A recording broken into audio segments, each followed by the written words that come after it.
Magandang umaga po at welcome sa isa na namang episode ng Feed Pro TV.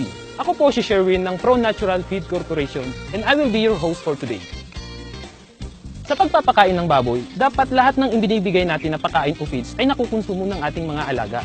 Kaya dapat lamang na alam natin ang tamang paraan ng pagpapakain. Sa episode na ito ay tatalakayin natin ang pinakamabisang paraan ng pagpapakain na tiyak na magugustuhan ng ating mga alaga, ang Feed Pro Fast Fermented Feeding. Ano nga ba ang fermented feeding at paano ito nagsimula?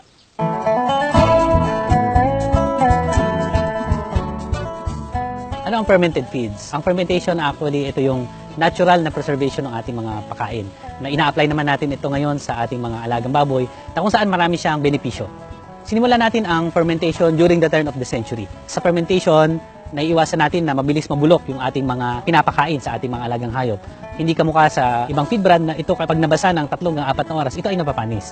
Sa Feed Pro, hindi po ito napapanis sapagkat ito ay na-ferment o tinatawag natin ito ay nabuburo.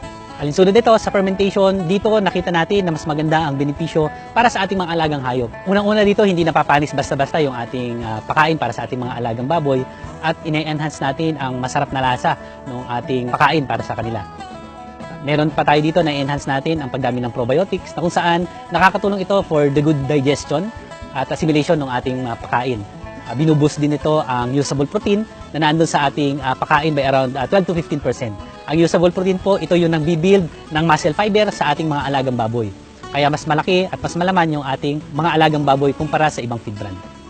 Bukod pa dito, ang ating feeds ay na-expand natin into 4 kilos. Nadadagdagan natin ito ng 3 litrong tubig, kaya nagiging 4 na kilo. Bukod dito, ini-increase din niya ang vitamin B complex, vitamin C at vitamin K sa ating alagang baboy na siyang dahilan kung bakit magana kumain yung ating mga alagang baboy at mas nakakaiwas sa sakit yung ating mga alagang baboy.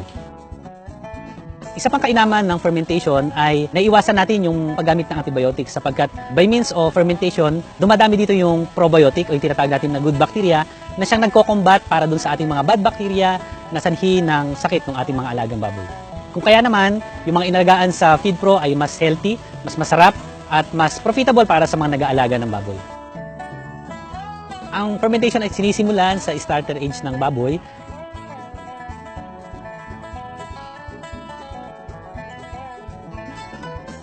Sa grower age, ang ginagamit natin ay Prolin 500 at EcoPro 500 na kung saan ang baboy ay tumitimbang ng 30 kilos pataas.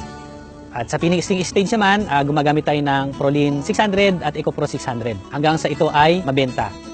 Ginagamit natin ang iba't ibang product lines para matugunan ang iba't ibang pangangailangan ng ating mga nag-aalaga ng baboy.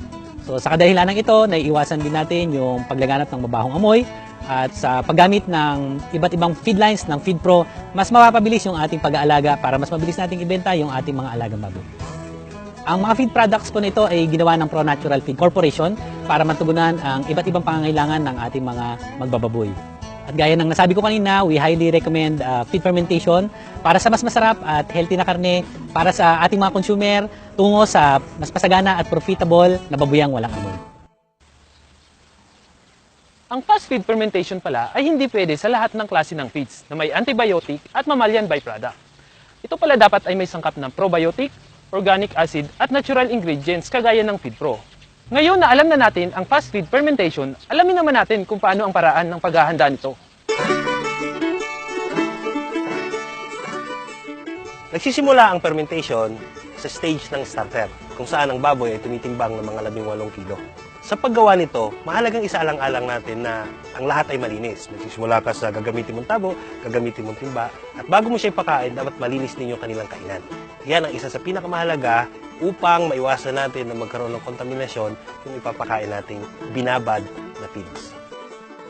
Sa fermentation po, nangangailangan tayo ng timba, ng tabo, tubig, siyempre ng feeds. At nangangailangan din tayo ng isang malinis na lugar kung saan natin titimplahin o gagawin ang fermentation.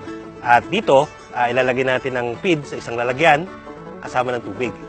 Maglalagay tayo ng isang tabong feeds, 3 tabo ng tubig. O kaya, 1 kilo ng feeds at 3 litro ng tubig. Iiwanan natin ito ng 8 hanggang 12 oras para mag-ferment. Para dumami o mabuhay o magparami na magparami yung mga microorganism na narito at kanila na itong lusawin bago natin ito gamitin.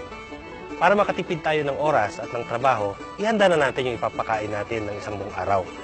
At para makuha natin ang optimum benefits ng probiotics, ihanda natin ito ng 8 to 12 hours bago natin siya ipakain. At sa oras na ito, dito active ang mga probiotics at magagamit natin ang kanilang benepisyo. Kailangan pala na malaman natin ang tamang ratio ng tubig at feeds at ang tamang oras ng pagbababad. Nang sa ganun ay makuha natin ang optimum effectivity ng probiotics. At ngayon po, alamin naman natin ang bintahe at benepisyo ng paggamit ng FeedPro Fermented Feeds. Ito, pagka po siya ay tinibigan, madali po siya makakain ng baboy at saka yung pinaka-vitamins na halos siya, lumalabas na po sa pagkain, so tubig, mahalo na siya. Kaya pag po kinain yung baboy, gumaganda po ang pagpalaki. Yung makikintinibos yung baboy, masigla, mataba, at saka mabilis lumaki. Tutuwa po yung aking amo. Ay sa karne, maganda. Ay lalo na ngayon, gumagawa kami ng bacon. O makikita namin yung karne niya maganda. Mapula ang karne, lalo na ngayon. Maganda ang presyo ng baboy, tumataas ang presyo ng baboy. Ayun, maganda na talaga kita sa ngayon. Sa lahat po nanonood ay magbabuyan po kayo at gamitin niyo po ang FeedPro sa pagkain ng baboy at lalakas ang kita nyo at gagandahan yung baboy sa pamagitan ng FeedPro. Mahalaga pala talaga ang epekto ng FeedPro Fermented Feeds sa ating mga alaga dahil sa mga sangkap na nakapaloob dito na nakatutulong para sa mabilis na paglaki ng ating mga alaga, katipiran sa pagpapakain at masisiguro natin na ligtas ang ating mga karne. Kaya kayo po ay aking inaanyayahan na subukan ang ganitong uri ng pagpapakain gamit ang FeedPro Fermented Feeds. Sa susunod na episode ay tatalakayin natin ang tamang mga paraan sa pagsisimula ng pag-aalaga ng baboy. Para sa karagdagang informasyon at mga katanungan, maaari niyong bisitahin ang aming website at kontakin ang mga numbers na naka-plus sa inyong TV screen. Hanggang sa susunod na episode, ako po si Sherwin ng Pro Natural Feed Corporation na nag-iiwan ng isang magandang umaga sa inyong lahat.